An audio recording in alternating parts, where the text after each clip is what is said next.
গত ৫ আগস্ট সাভারের আশুলিয়ায় ৬ শিক্ষার্থীকে হত্যার পর মরদেহ পুড়িয়ে ফেলার ঘটনায় করা মামলায় ঢাকা ১৯ আসনের সাবেক এমপি সাইফুল ইসলাম সহ ৪ পুলিশ কর্মকর্তার বিরুদ্ধে গ্রেফতারি পরোয়ানা জারি করেছেন আন্তর্জাতিক অপরাধ ট্রাইব্যুনাল।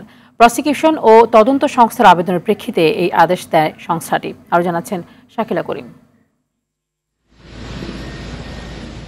ছাত্র জনতার তীব্র আন্দোলনের মুখে গত ৫ আগস্ট শেখ হাসিনা পদত্যাগ করে ভারতে চলে যাওয়ার মধ্য দিয়ে পতন হয় আওয়ামী লীগ সরকারের। সেদিন ঢাকার আশুলিয়ায় পুলিশ ভ্যানে লাশ পোড়ানোর একাধিক ভিডিও প্রকাশ্যে এলে সারা দেশে তোলপাড় সৃষ্টি হয়।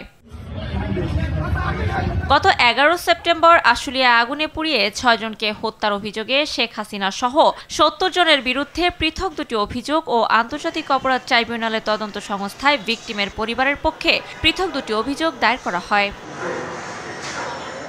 এ ঘটনায় ঢাকা ১৯ আসনের সাবেক এমপি সাইফুল ইসলাম সহ ৫ জনের বিরুদ্ধে গ্রেপ্তারি পরোয়ানা জারি করেছেন আন্তর্জাতিক অপরাধ ট্রাইব্যুনাল। মঙ্গলবার ট্রাইব্যুনালের চেয়ারম্যান এই আদেশ দেন। দায়টা অ্যাভয়েড করার জন্য তারা পুলিশের গাড়িতে রেখে আগুন দেয়।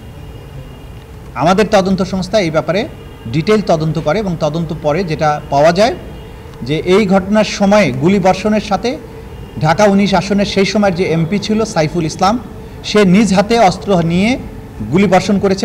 ট্রাইব্যুনালের প্রধান প্রসিকিউটর তাজুল ইসলাম বলেন, এই মামলায় নাম গোপন রেখে আরও ৪ পুলিশ কর্মকর্তার বিরুদ্ধে গ্রেপ্তারি পরোয়ানা জারি করা হয়েছে। এই লাশ পোড়ানোর ঘটনার সাথে সেই সময় কর্মরত ৪ জন পুলিশ অফিসারকে আমরা শনাক্ত করেছি। এই ৪ জন আর সাইফুল ইসলাম ঢাকা ১৯-এর এমপি সেই সময়ের, তার বিরুদ্ধে আমরা গ্রেপ্তারি পরোয়ানা জারির জন্য আবেদন করেছিলাম। আদালত গ্রেপ্তারি পরোয়ানা জারি করেছেন আজকে, বলেছেন ইমিডিয়েটলি তাদেরকে অ্যারেস্ট করে আদালতে সোপর্দ করার জন্য। আগামী ২৬ জানুয়ারি গ্রেপ্তারি পরোয়ানা তামিলের বিষয়ে শুনানির দিন ধার্য করেছে আদালত। শাকিলা করিম, RTV, ঢাকা।